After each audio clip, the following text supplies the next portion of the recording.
Hello everyone and welcome to John Drinks, the channel in which I, John, have a drink. And today we're going to be carrying on with the Johnnie Walkers. And this might be a bit of a surprise because when I first talked about me doing the Johnnie Walker range, I neglected to mention the fact that I got one of these. This is the Johnnie Walker Green Label. Comes in its own box and everything. They do not do the Johnnie Walker Green Label as a sample bottle. So for example, you can't get a miniature of this, and I have a theory as to why that is, but we'll talk about it a little bit later on. So, what we're going to do with this one, we're going to pour it out. Going to try it neat. Oh, hello Mo, how are you? Come say hi. Come say hi. Oh, here's a little surprise. Hello.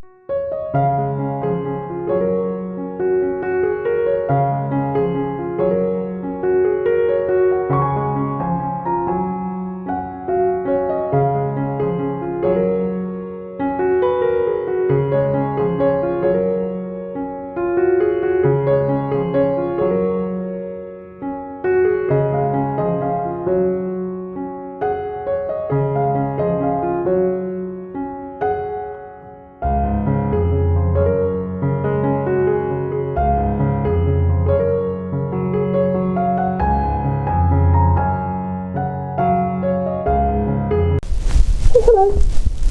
Say hello, boy. Okay, he's camera shy.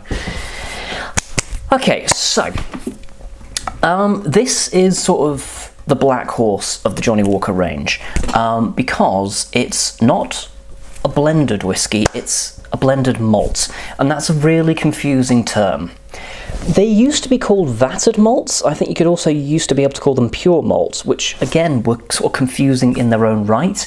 But basically what it means is I've taken a load of malt whiskey. I was going to go for an example. So if I took some Edredauer and I took a bit of Talisker and I had a bit of Cragganmore and I mixed them all together and there was no grain whiskey in that, that would be a blended malt. A rich and vibrant blend of only single malt whiskey, including Talisker, Linkwood, Cragganmore and Caol Ila.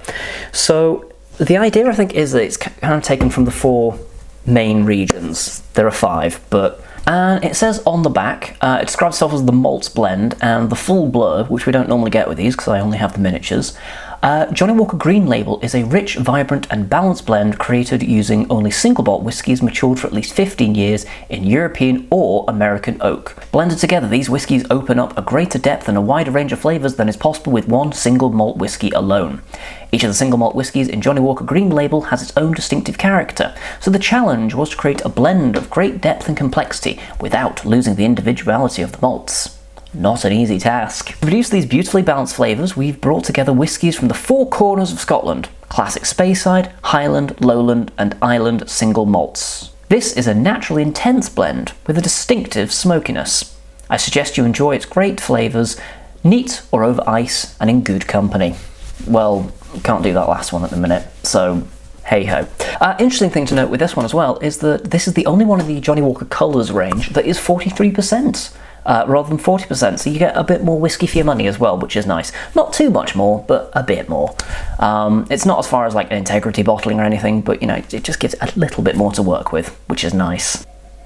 A sort of a very heavy lacquer on the start of this. It's very, there's a little bit of like charred oak, vanilla, a little bit of coconut in there as well. There's not really any kind of like vanilla characters or anything like that. It's not really a particularly smoky whiskey on the nose either. Okay, well, let's give it a go neat. The smoke comes through in this whiskey, but it's almost like you walked into somebody's room after they just finished smoking a cigar. Something a little bit like dry hay in there as well. It's a little bit meaty. A little bit of a fatty mouthfeel. It's almost kind of like a hot dog in whiskey form. Something perfumed in there as well, sort of like sandalwood, and it's quite spicy on the finish. Sort of like freshly cracked black pepper. We're coming into that reason why I think there's no miniature of this, because if you had this in a miniature set, it would be blindingly obvious that this stands heads and shoulders above the rest. So I put a little bit of water in that, not too much, so I don't think it needs it. Historically, when we've added water to Johnnie Walker whiskies, they've disintegrated, but this is a bit stronger, you've got to remember, so it can stand up to it a little better. The nose has become way more floral. Way more floral. It's like you're walking past a load of oriental lilies. There's like a heavy pollen scent. Barbecued ribs as well. It's kind of like the gamey, meaty quality of the whiskey coming through with the smoke. There's a little bit of vanilla as it kind of melds together as well. With the introduction of some water, it all kind of unifies together. It's quite a savoury whiskey, actually. And there's like a little bit of a sourness on the finish as well. It's quite complex. It goes through quite a journey. Sort of like, I'm going to say it's almost like honey glazed gammon. There's a salinity to it.